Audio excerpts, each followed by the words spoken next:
घरवा कहिया आइबो कवरवा कब सजइबो ए जी घरवा कहिया आइबो कवरवा कब सजइबो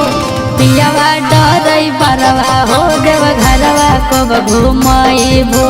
पियावा डरै बरवा हो देव घरवा कब घुमाइबो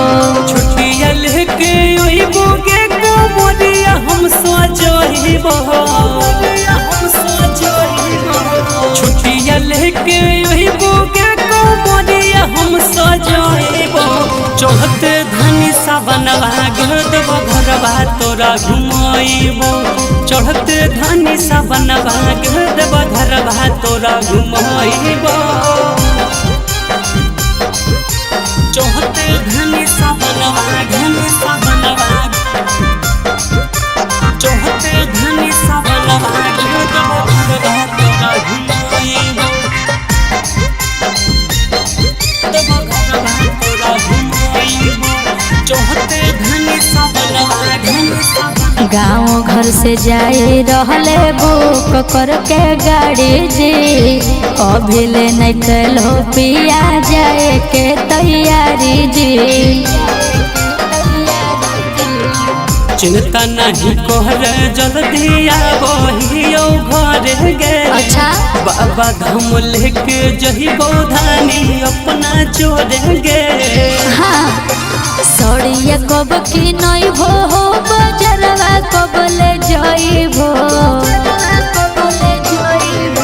सड़िया कब की नहीं भो बजरवा कब ले जाइबो पियावा डरै बरवा हो देव घरवा कब घुमाइबो चढ़ते धानी सावनवा देव घरवा तोरा घुमाइबो चढ़ते धनी सावनवा चढ़ते धनी सावनवा देव घरवा तोरा घुमाइबो